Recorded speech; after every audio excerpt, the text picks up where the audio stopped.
दरअसल देखा जाए तो ये संपूर्ण माह अर्थात ये महीना बहुत ही हमारे लिए विशेष है। इस माह में अगर देखें तो 5 अक्टूबर को विजयादशमी धम्मचक्र प्रवर्तन दिन हमने मनाया, बहुत ही संपूर्ण विश्व स्तर पर।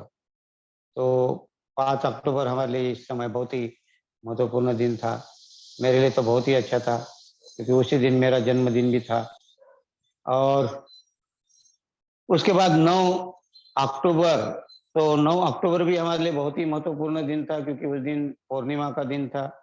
और उस दिन भी जो बहुत से लोगों ने उस दिन वर्षावास का भी समापन किया। हालांकि वर्षावास का समापन कार्तिक पूर्णिमा में होता है जिसको संघ जयंती कहते हैं, लेकिन अधिकांश लोग ये अश्विन पूर्व पूर्णिमा को भी मनाते हैं। तो वो भी हमारे लिए एक बहुत ही बड़ा महत्वपूर्ण दिन था।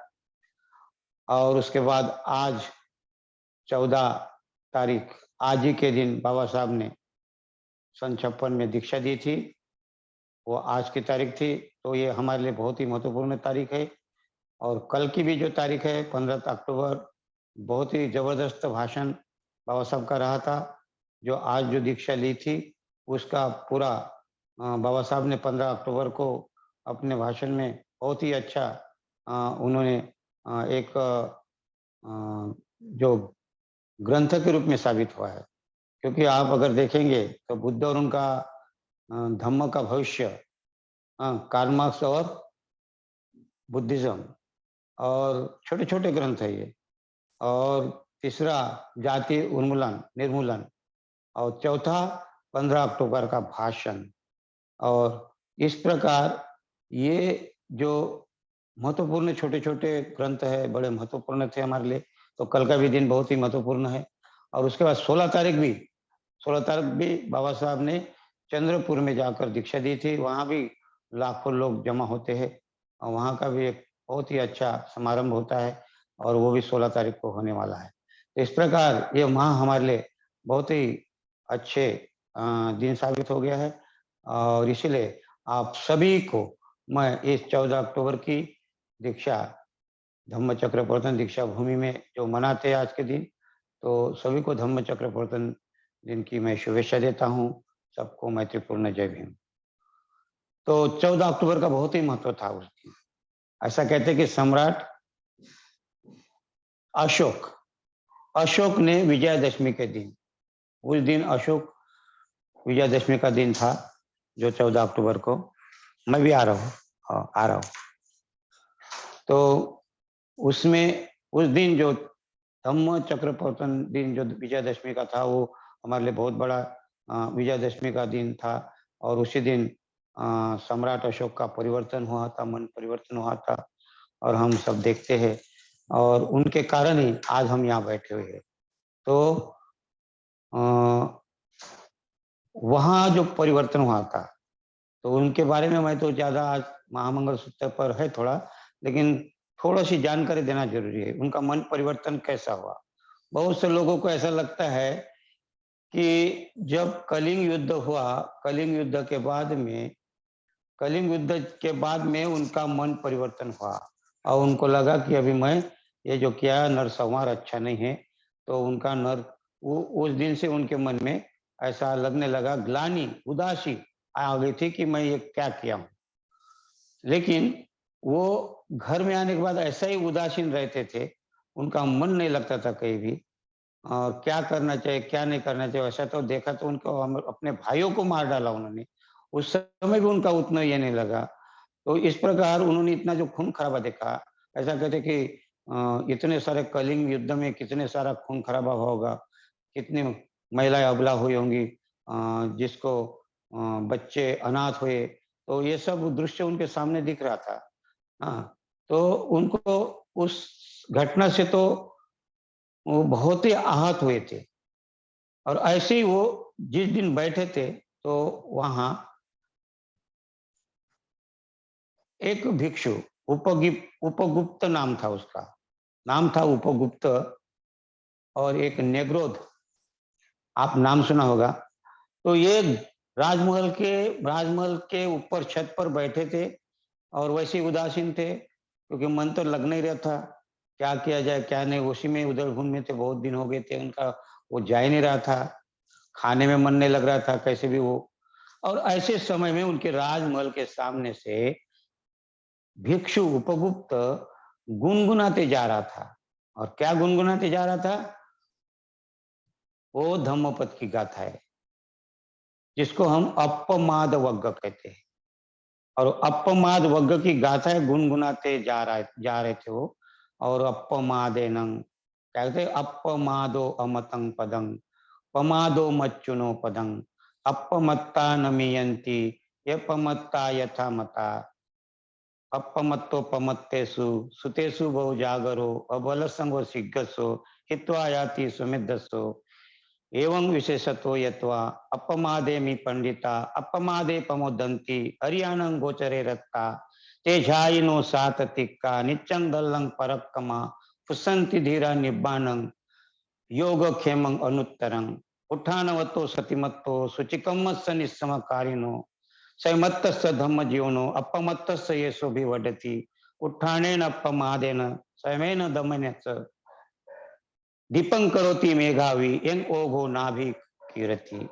इस प्रकार की धम्मपद की गाथा है, वह गुनगुनाते जा रहे थे बड़े सुरीली आवाज में। और ये सुरीला आवाज सम्राट अशोक ने राजमहल के छत पर से सुना, तो उनको लगा अरे वाह, कितना सुंदर आवाज है। और झांक के देखते तो एक भिक्षु, ये जो भिक्षु, दो भिक्षु जा रहे थे, एक निवृत्त उपतिश्य नाम था उनका, और ये गुनगुनाते देखा तो भिक्षु गुनगुना रहे, बड़ा सुंदर लग रहा। तो वो दौड़ कर गए नीचे महल से उतर कर, और भंते जी कहते प्रणाम भंते जी, आप ये जो गुनगुना रहे क्या बात है, ऐसा क्या इसमें, ये किसका है? तो बोले ये बुद्ध की वाणी है महाराज, बुद्ध की वाणी है, धम्मवाणी है, और ये मैं गुनगुना रहा हूँ, तो इसका अर्थ क्या है? तब उनको अर्थ बताने के लिए उन्होंने कहा महाराज मैं तो थोड़ा सा बताऊं, लेकिन हमारे मोगली पुत्र तिष्य है, वो हमारे गुरु है, और वह इसके बारे में अगर आप पूछेंगे तो आपको सविस्तार बताएंगे। तब वह सम्राट अशोक को मन लगा कि मुझे ऐसा लगता है कि मुझे जाना चाहिए, समझना चाहिए। और फिर वो पहले गाथा का जो उन्होंने अर्थ बताया वहां उपतिष्य ने, और बहुत ही सुंदर लगा उनको। तो क्या होता है, पहला अर्थ क्या बताया? अपमादो अमतं पदं। अपमाद मने जागृति, और क्या थे? अमतंग माने अमृत पद। तो जागृति ये अमृत पद है। और अजागृति क्या कहते? पमादो मच्चुनो पदम। पमाद माने बेहोशी, अजागृत। तो पमादो मच्चुनो पदम, मच्चुनो अर्थात मृत्यु, मौत। तो अजागृत जो है, बेहोश जो है, वो कैसा है? वो मरे के समान है, मौत के समान है। तो महाराज जो जागृत है वो अमृत के समान है, अमृत पद है वो। और जो अजागृत है, जो बेहोश है, वो मरे समान, मुर्दे के समान है। जैसा चलता फिरता मुर्दा, मुर्दे को कुछ भी करो, मारो काटो पीटो, कुछ भी होता नहीं, ऐसा ही अजागृति का होता है महाराज। और उसका डिटेल फिर धीरे धीरे बताना शुरू कर दिया उन्होंने। और फिर कहते अपमत्ता न मीयंती, अपमत्ता न मीयंती ये पमत्ता यथा मता। तो अपमत्ता कभी नहीं मरता। क्या कहते हैं? अपमत्ता माने जो जागृत है, जो होश में है, वो कभी नहीं मरता महाराज। और जो जो अजागृत है, जिंदा होकर भी मुर्दा है, जिंदा होकर भी वो मरे के समान है, उसकी कोई वैल्यू नहीं है। और इस प्रकार इसका अर्थ बताते हुए, तो अजागृत किसको कहते हैं? अज्ञानी अजागृत, या जिसको बेहोश कहते हैं किसी को, तो हम देखे तो जो कोई शराब पीता है तो कैसे अजागृत रहता है, होश नहीं रहता। और वो होश में रहने के बावजूद भी वो क्या कहता है कि हमें सब कुछ मालूम है। तो जो जो बड़बड़ता है, हाँ, उसको लगता है कि दुनिया मेरे मुट्ठी में है। हाँ, लेकिन ऐसे अजागरूक, ऐसे बेहोश आदमी को कुछ भी करो कोई फर्क नहीं पड़ता। लेकिन जो जागरूक रहता है वो अमृत है। अमृत का अर्थ क्या होता है? अमृत। मृत माने मौत और अ माने नहीं, तो उसकी मौत नहीं। अमृत कोई रस नहीं है जो पिए और वो अमर हो गया, ऐसा नहीं। अमृत माने जो मरता ही नहीं है, अर्थात वो जिंदा है। जैसे कि बुद्ध आज भी हमारे बीच में जिंदे है, जैसे कि हमारे आज भी हमारे इसमें अंदर वो बसा हुआ है। तो इसी प्रकार ये जो सम्राट अशोक को धीरे धीरे समझने लगा और ये अपमाद वर्ग की 12 गाथाएं हैं। हाँ, और वो कुछ गाथाएं उन्होंने वहां बताई और उसके बाद में उन्होंने कहा कि महाराज, इस प्रकार उनका अर्थ बताते बताते बताते इतने दूर गया कि उनको समझ में आया कि अब मुझे ये शस्त्र छोड़ना चाहिए। और उन्होंने फिर वो शस्त्र छोड़ा। वो जो दिन था विजयादशमी का दिन था। उस दिन उन्हें दीक्षा ली थी। वो जो दिन था विजयादशमी का दिन था। और इसीलिए ये विजयादशमी का दिन बाबा साहब ने चुना। और बाबा साहब ने चुनकर बाबा साहब ने क्या कहा हमें? क्या कहा? बाबा साहब ने कहा कि मैं तुम्हें बुद्ध को दे रहा हूं। क्या कहा बाबा साहब ने? मैं तुम्हें बुद्ध को दे रहा हूं। क्यों दे रहा हूं? क्योंकि मुझे आपके ऊपर भरोसा है। तुम पर तुम पर मुझे पूर्ण पूर्ण भरोसा है, इसलिए मैं बुद्ध को दे रहा हूं। क्यों? ऐसा ही बुद्ध ने अपने शिष्यों को भी कहा था। क्या कहा था अपने शिष्यों को? एक बार बुद्ध अपने शिष्यों के साथ, शिष्य इधर उधर की बातें कर रहे थे, संसार का व्याप देख रहे थे, ये विश्व कैसा व्याप्त है, संसार में क्या क्या होता है, इधर उधर की बातें कर रहे थे। और बुद्ध गए और बुद्ध कहते हैं कि क्या कह रहे हो, क्या बात कर रहे हो आप, किस बात, किसकी कथा चल रही है आपकी? तो उन लोग बताए भगवान हम ऐसी ऐसी बातें कर रहे थे। तो बुद्ध ने कहा हम जो दीक्षित हुए हैं, तो दीक्षित किसके लिए हुए हैं? और तब कहते बुद्ध, को इमं पठ विजय सती यमलोकन च यमं सदेवकम। क्या कहते बुद्ध? को इमं पठवी विजय सती यमलोकन च यमं सदेवकम। को धम्म पदं सुदेशितं कुशलो पुप्पमेव पचे सती। बुद्ध उन भिक्षु को, भिक्षु बैठे फिर अभी भिक्षु को क्या कहते? को इमंग, को माने कौन, इमंग यहाँ इस पृथ्वी पर, पृथ्वी माने पृथ्वी, और विजय सती कि इस पृथ्वी पर, को इमंग पृथ्वी विजय सती, कौन ऐसा वीर है इस पृथ्वी पर कि जो मौत पर विजय पा सकेगा? यमलोकन च इमंग सदैवकं, अर्थात इस संसार में, इस पृथ्वी पर, इस पृथ्वी तल पर, इस पृथ्वी पर कौन ऐसा वीर है, कौन ऐसा पुरुष है कि मौत को जीत पाएगा, मौत के ऊपर विजय पा सकेगा? को इमंग पठवी विजय सती, विजय प्राप्त करना, विजय सती। यमलोकन च इमंग सदैवकं, मौत, यम माने मौत। और इस संसार में, इस पृथ्वी पर कौन ऐसा वीर है कि मौत को जीत पाएगा? और फिर क्या कहते हैं आगे? को धम्म पदम सुदेशितं कुशलो पुप्पमेव पचे सती।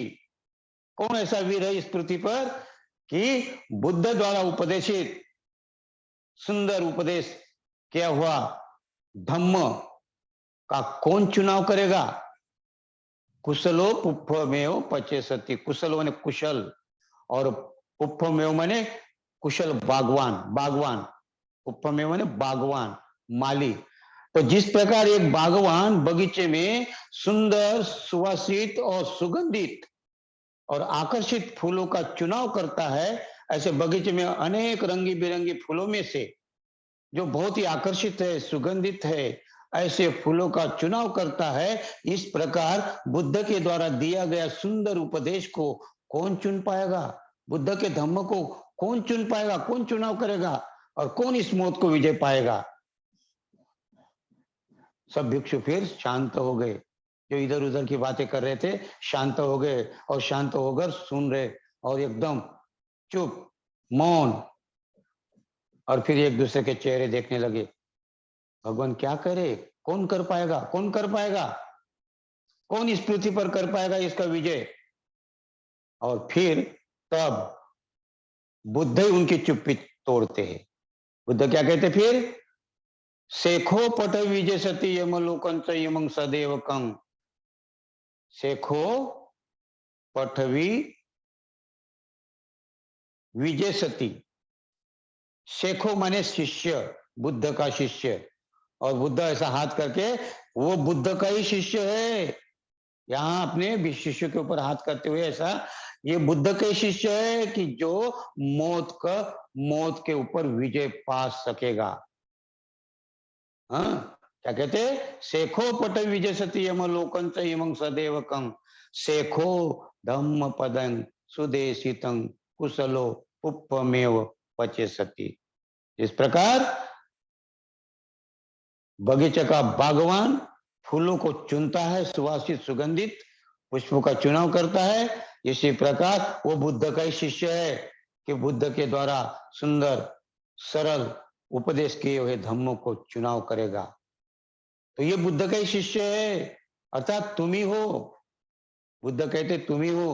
और तब उन्हें लगा कि बुद्ध हमें कह रहे हैं। और फिर उन लोग ऐसा कहते हैं कि बुद्ध की वाणी को सुनते सुनते कुछ श्रोतापन्न हो गए, कुछ सकृतागामी हो गए, और इस प्रकार वहां एक माहौल सा बन गया। तो बुद्ध की शिक्षा ऐसी है। तो बुद्ध ने आह्वान किया कि तुम बुद्ध के शिष्य हो, और तुम ही, बुद्ध ने क्या आह्वान किया कि तुम ही लोग मौत को जीत सकते हो, तुम ही बुद्ध के धम्मों को चुन सकते हो। बुद्ध उनके ऊपर विश्वास कर रहे थे, बुद्ध के शिष्य पर। ठीक लॉजिक बाबा साहब ने यहां भी लिया। बाबा साहब क्या कहते हैं 1956 में 14 अक्टूबर आज के दिन? कहते हैं कि मैं तुम्हें बुद्ध को दे रहा हूं। क्यों दे रहा हूं? मुझे, क्योंकि मुझे तुम पर विश्वास है, मुझे पूरा पूरा विश्वास है, यकीन है।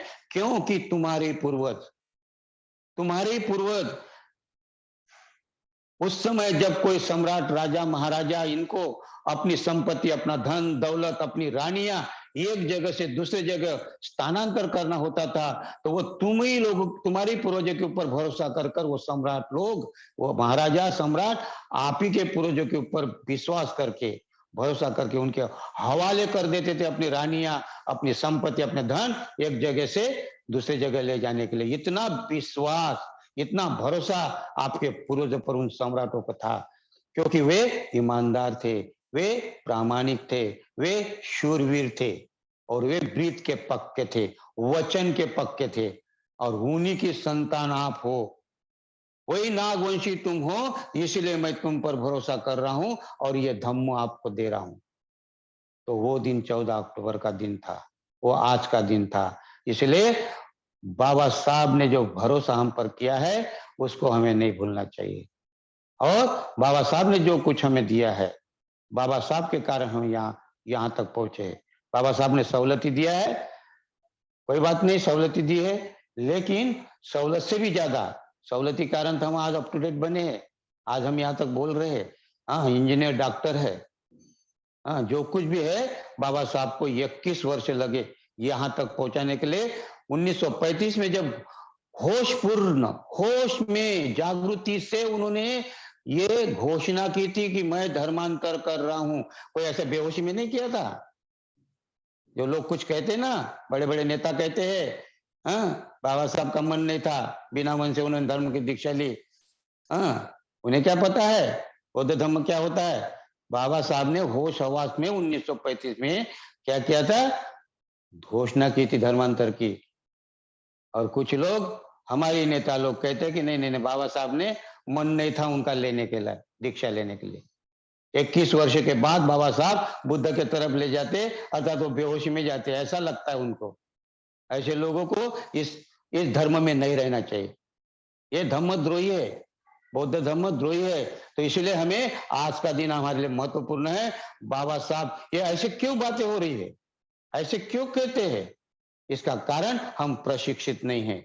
हमें प्रशिक्षण लेना होगा और हमें वचनबद्ध होना पड़ेगा, और बाबा साहब का भरोसा हमें नहीं तोड़ना चाहिए। सन 56 से जो विश्वास किया था, और वो विश्वास हमें आज भी, यकीन आज भी हमें याद दिलाता है कि हमें बाबा साहब के बंदे, वो जो देखिए एक हमारा सिपाही, हाँ, जिनका नाम है, क्या नाम है, राजेंद्र पाल सिंह, कहाँ के? दिल्ली के। हाँ, मंत्री पद को त्याग दिया। ये सच्चा सच्चा सच्चा बाबा साहब का भक्त है, सच्चा अनुयायी है बाबा साहब का, जिसने अपनी मंत्री पद को ठुकरा दिया। ऐसे बंदों की हमें जरूरत है। हाँ, आज का दिन जो है, उन्होंने क्या किया? इतना बड़ा काम किया कि इन्होंने 10,000 से भी ज्यादा लोगों को दीक्षा किया और अपना मंत्री पद त्याग दिया। कितने बड़ा कलेजा चाहिए। हाँ, अरे वो बाबा साहब के नाम से रोया है, रोया, फुट फुट कर रोया है वो आदमी। और हमारे कुछ उलुल जुलुल ये नेता लोग हमारे ही समझते, हम कहते उनको, थोड़े से लालच में, थोड़े से पद के लालच में, पैसे के लालच में अपना जमीर बेच देते हैं। इसलिए आज का दिन हमें नहीं भूलना चाहिए। तो 14 अक्टूबर ये बड़ा महान दिन है हमारे लिए, और बहुत बड़ा दिन है। इसको कभी हमें भूलना नहीं चाहिए, क्योंकि संविधान तो मिला ही है, लेकिन बुद्ध ने हमें क्या दिया है? बुद्ध धम्म दिया है। बुद्ध की तरफ स्वतंत्रता, समता, बंधुता और न्याय की तरफ ले गए हैं। हाँ, 4 कसौटी में उतार कर बाबा साहब ने ये धम्म दिया है। उन्हें क्या पता है 4 कसौटी क्या है? बाबा साहब ने सन 56 में दीक्षा दी थी, लेकिन 56 के पहले 1950 में ही बाबा साहब ने कहा था, अगर आप पढ़ेंगे, ऐसे लोगों को पढ़ना चाहिए कि 1950 में जो लेख लिखा था बुद्ध और उनके धम्म का भविष्य, ये श्यामा प्रसाद मुखर्जी उस समय वहां के बुद्धिस्ट सोसाइटी ऑफ इंडिया के अध्यक्ष थे। उस समय संपादक पूज्य भंते उर्गेन संघ रक्षिता थे, और उस संपादन में ये बाबा साहब ने जो लेख भेजा था वो एक ग्रंथ बन गया हमारे लिए। और उस ग्रंथ में क्या कहते बाबा साहब बुद्ध और उनके धम्म का भविष्य में?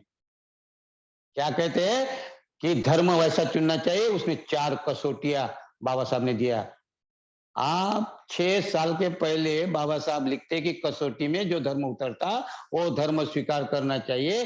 तो बुद्ध का धम्म जब बाबा साहब ने स्वीकार किया तो बेहोशी में स्वीकार किया होगा और जागृति में किया होगा।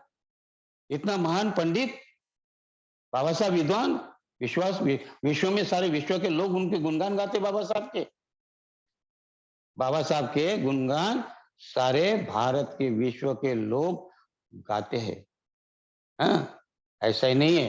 तो इसलिए ऐसा कहते हैं कि वो शासन किस काम का? जिस प्रशासन में लूट करते हैं। वो शासन किस काम का? जिस प्रशासन में लूट करते हैं।